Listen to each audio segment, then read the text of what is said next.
Morning बच्चों, class 9th में विज्ञान की क्लास में आप सबका स्वागत है। तो बच्चों, हमने शुरू किया था 11वां लेसन और मैंने परसों, कल तो छुट्टी था है ना, 25 तारीख था, क्रिसमस था इसलिए छुट्टी था। तो आज परसों हमने पढ़ा था गतिज ऊर्जा के बारे में, उसके सूत्र के बारे में सीखा था और उसके अलावा कुछ हमने उदाहरण सीखे थे। तो बच्चों, आज हम जो सीखने जा रहे हैं वो है स्थित ऊर्जा। स्थित ऊर्जा क्या है और उससे संबंधित गणनात्मक सवाल। ठीक है बच्चों? तो बच्चों, अभी हम सीखेंगे स्थित ऊर्जा, जिसको इंग्लिश में हम कहते हैं पोटेंशियल एनर्जी। तो किसी वस्तु के द्वारा इसकी स्थिति अथवा जो भी पोजीशन है या विन्यास है, उसमें जो परिवर्तन के कारण जो प्राप्त ऊर्जा को स्थित ऊर्जा कहते हैं। वस्तु पड़ी है, ठीक है। तो उस पड़ी हुई वस्तु को जब हमने कार्य करवाया तो उसके बाद उसमें परिवर्तन आया और उसके बाद उसके जो प्राप्त ऊर्जा को हम क्या कहते हैं? स्थित ऊर्जा। तो वस्तु पर किए गए कार्य के कारण, हमने वस्तु पहले ऐसे ही थी, हमें पता नहीं था उसके अंदर स्थित ऊर्जा है या नहीं है, लेकिन हमने क्या किया, वस्तु पर किए गए कार्य के कारण उसमें क्या होती है, उसमें जो ऊर्जा संचित हो जाती है, किसी वस्तु को स्थानांतरण की गई ऊर्जा इसमें स्थित ऊर्जा के रूप में संचरित रहती है, यदि यह वस्तु की चाल या वेग में परिवर्तन के लिए उपयोग में नहीं आती। ठीक है, जैसे उदाहरण के लिए देखो, रबड़ बैंड है, हाँ, रबड़ बैंड को मैंने खींचा है ना, तो खींचने की वजह से पहले स्थित था, लेकिन अगर मैंने खींचा तो रबड़ बैंड में स्थानांतरण की गई ऊर्जा इसमें स्थित ऊर्जा के रूप में संचित होती है ना। तो ऐसे मैं कई आपको दूसरे भी एग्जाम्पल बता रही हूँ। बच्चों देखो, ऐसे मैं कुछ क्रियाकलाप दिखा रही हूँ जो आपके किताब के पेज नंबर 169 पे है। हमारा उद्देश्य क्या है? यह दर्शाना है कि किसी वस्तु में ऊंचाई पर लेके जाते हैं तो उसके अंदर स्थित ऊर्जा होती है। और इसी के अलावा दूसरे भी मैंने आपको जो बताया था ना उदाहरण, जैसे एक खिलौना कार लीजिए, उसमें चाबी भरी है और कार को ज़मीन पर चलाइए, तो चाबी जितनी भरी होगी ना तो ये चलती है। क्यों चलती है? क्योंकि हमने उसमें जो चाबी भरी, इसकी वजह से चलती है। तो इसमें यह ऊर्जा कहाँ से आई? तो खिलौना कार में चाबी भरते समय हम कार्य करते हैं, चाबी भर रहे हैं, हमने क्या किया? कार्य किया। तो क्योंकि चाबी भरने की कमानी यानी स्प्रिंग में लपेटों की संख्या बढ़ जाती है, तो स्थानांतरण ऊर्जा कार में स्थित ऊर्जा का रूप ले लेती है। स्थानांतरण ऊर्जा जो स्थानांतरित हो रही थी, अब वो किस में कन्वर्ट हो जाएगी? स्थित ऊर्जा में। क्या उपार्जित ऊर्जा चाबी के द्वारा भरे गए लपेटों की संख्या पर निर्भर है? यस। अगर आपने थोड़ी भरी तो थोड़ा चलेगा, ज़्यादा भरी तो ज़्यादा चलेगा, है ना। हाँ, तो उपार्जित ऊर्जा यानी उस खिलौने के कार में मैंने चाबी जितनी भरी, ठीक है। देखो, आपने गाना सुना होगा ना, ये गाना, जितनी चाबी भरी राम ने उतना चले खिलौना, याद है? तो यहाँ पर भी तुम लोग जितनी चाबी भरोगे तो जितने लपेटे होंगे तो उतनी ही कार चलेगी। तो यदि चाबी के द्वारा भरे गए लपेटों की संख्या कम हो गई तो कम होगा। अगर गॉड ने हमारी ज़िंदगी कम लिखी है तो हम कम जी पाएंगे, है ना। तो गॉड ने हमारे जीवन में पहले से ही है, हम एक खिलौना है, उसका चाबी भर के हमको भेजा है। तो किसी की चाबी कम समय तक भरी है, किसी की ज़्यादा समय तक, परंतु जब चाबी के द्वारा भरे गए लपेटों की संख्या अधिक होती है तो वो ज़्यादा होता है, ज़्यादा चलता है कोई भी कार, है ना। यानी अपन ने देखो, उधर आपने ऐसा भरते हो कि चाबी, है ना, तो जितना तुम ज़्यादा चीज़ भरोगे, ज़्यादा चाबी भरोगे तो उतना चलेगा। ऐसा ही एक और उदाहरण है खिलौने के अंदर, ठीक है। और एक और, जैसे देखो इधर ये तो बताया, ज़्यादा संख्या की गई है तो ज़्यादा चलेगा।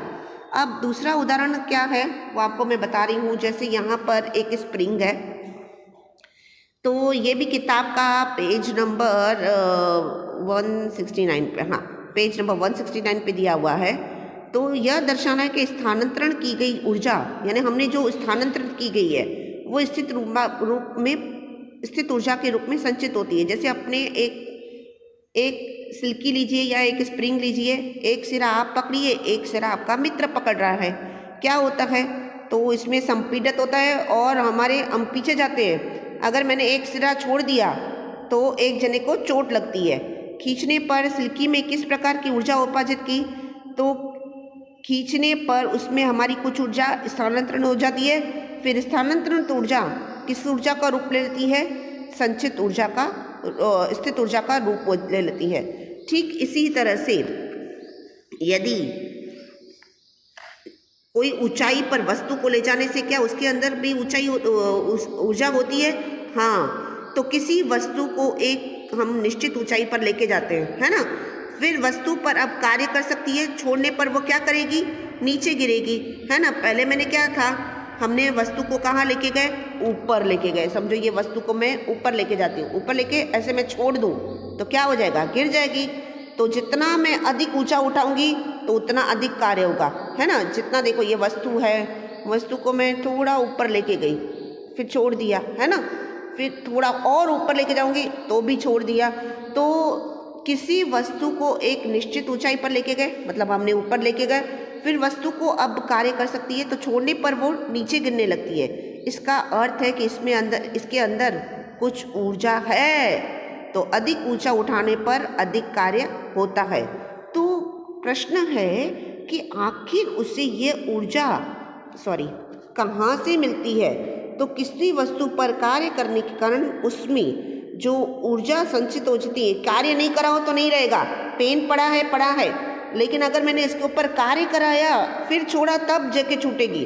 तो कार्य करवाने पर उसमें ऊर्जा संचित हो जाती है और उसकी वजह से उसकी स्थिति में परिवर्तन होता है। इसके लिए तो स्थित ऊर्जा को किस प्रकार परिभाषित करोगे, आपको कहे जाए कि स्थित ऊर्जा की परिभाषा बताओ, तो किसी वस्तु के द्वारा उसकी स्थिति में परिवर्तन के कारण, किसी वस्तु के द्वारा, पहले वस्तु ऐसे ही थी लेकिन किसी वस्तु के द्वारा इसकी स्थिति या विन्यास में परिवर्तन के कारण प्राप्त ऊर्जा, पहले ऐसी थी, फिर हमने इसको कार्य करवाया, कार्य करने की वजह से उसकी स्थिति में परिवर्तन आया, तो परिवर्तन के कारण जो प्राप्त ऊर्जा है उसे हम क्या कहते हैं, स्थित ऊर्जा। क्या कहते हैं बच्चों, स्थित ऊर्जा। चलो इसका हम कैसे सूत्र ज्ञात करेंगे, तो भूमि से ऊपर किसी बिंदु पर किसी वस्तु को, स्थित ऊर्जा को भूमि से ऊपर उठाने में गुरुत्वीय बल के विरुद्ध किए गए कार्य को कैसे परिभाषित करते हैं, जैसे गुरुत्वीय स्थित ऊर्जा G, ठीक है, GPE। तो किसी वस्तु को अपन ने क्या किया, ऊपर उठाया, ऊपर उठाने के बाद छोड़ दिया, तो उसके अंदर जो रही हुई ऊर्जा है उसको हम कहते हैं स्थित ऊर्जा। तो मान लो कि वस्तु M है और उसको ऊंचाई h पर ले जाने पर, ऊपर उठाने के लिए जो आवश्यक न्यूनतम बल वो कितना लग रहा है, mg, ठीक है। आप कहोगे कि mg का मतलब क्या होता है, बल, F बराबर ma, सुना है ना आपने, है ना। तो वस्तु में किए गए कार्य के बराबर जितना कार्य कराया उतनी उसने उपार्जित की। तो मान लीजिए वस्तु के द्वारा गुरुत्वीय बल के विरुद्ध किया गया कार्य W बराबर बल गुणा विस्थापन, ठीक है। तो mg इंटू h, mgh, तो ये वाला ही आपका क्या कहलाता है, आपका कहलाता है, यही आपका कहलाता है किया गया कार्य बराबर उपार्जित ऊर्जा बराबर स्थित ऊर्जा, इसलिए इसको कहते हैं EP। EP का मतलब क्या होता है, potential energy is equal to mgh। चलो अभी हम इसको सीखने के लिए हम उदाहरण लेते हैं, स्थित ऊर्जा का उदाहरण लेते हैं, ठीक है।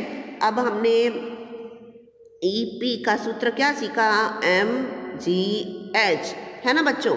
तो m की कीमत m का मतलब क्या है, m का मतलब होता है द्रव्यमान, g का मतलब होता है g की वैल्यू जो निश्चित होती है गुरुत्व प्रवेग, और h की वैल्यू आपको बताते हैं, ठीक है। अब 10 किलो द्रव्यमान की एक वस्तु को धरती से 6 मीटर की, अब देखो ये वस्तु है, समझो इसका द्रव्यमान कितना है 10 किलो। अब 10 किलो की द्रव्यमान की वस्तु को मैं कितना ऊपर उठा रही हूँ, धरती से 6 मीटर की ऊंचाई तक ले जाने से, तो इसके अंदर कितनी स्थित ऊर्जा है वो हमको निकालना है। तो हम पहले क्या लिखेंगे, स्थित ऊर्जा का सूत्र EP बराबर mgh। m का मतलब होता है द्रव्यमान, है ना। द्रव्यमान मुझे कितना दिया हुआ है, 10 किलो। g की कीमत गुरुत्वीय प्रवेग वो कितना है, 10 मीटर पर सेकंड स्क्वायर। और h की कीमत मुझे कितनी दी गई है, h की कीमत है कितना ऊंचा लेके गए बच्चों, 6 मीटर। अब सब चीज़ को इसमें डालो, mgh बराबर पोटेंशियल एनर्जी या स्थित ऊर्जा वो कितना है, 6 गुणा 10 कितना आया, 600। और इसका यूनिट भी कितना रहेगा, जूल। ठीक है, समझ में आया बच्चों। चलो फिर से एक और एग्जाम्पल समझ लेते हैं बच्चों। एक और उदाहरण लेते हैं कि 12 किलो द्रव्यमान की एक वस्तु धरती से एक निश्चित ऊंचाई पर स्थित है। अब देखो बच्चों, इस सवाल में मुझे ऊंचाई नहीं दी गई है, मुझे निकालना है। तो यदि वस्तु की स्थित ऊर्जा 480 जूल है तो वस्तु को धरती के सापेक्ष ऊंचाई ज्ञात करो, 10 दी गई है। अब देखो सबसे पहले तो हमें क्या करना है, सूत्र किसका आएगा वो समझ लेना है। हमें क्या दिया गया है, हमें निकालना क्या है, ऊंचाई, और दी क्या गई है, स्थित ऊर्जा। ठीक है, तो स्थित ऊर्जा का सूत्र हम लिखेंगे U बराबर mgh। अब इधर से देखो लिखते जाओ, m की कीमत बच्चों कितनी है, 12 किलो। g की कीमत कितनी है, 10। ठीक है, h मुझे निकालना है। और बच्चों U की कीमत कितनी दी गई है, हर चीज़ दी गई है, 400। U की कीमत दी गई है 480 जूल। ठीक है, अब देखो लिखते जाओ, 480 बराबर m की कीमत है 12, g की कीमत है 10। तो मुझे क्या निकालनी है बच्चों, ऊंचाई। अब देखो ऊंचाई निकालनी है तो इसके साथ ये जो जुड़े हुए हैं उसको मैं कहाँ पर लेके आऊँगी, नीचे। तो 480 बट्टे 12 गुणा 10 बराबर ऊंचाई। ये शून्य शून्य कट गया, 12 एकम 12, 12 चौक 48। तो ऊंचाई कितने लिखेगी, 4 मीटर। आया बच्चों समझ में। तो बच्चों आज मैंने आपको स्थित ऊर्जा से संबंधित उदाहरण करवाए। मैं उम्मीद करती हूँ आपको समझ में आ गए होंगे। Bye bye, take care.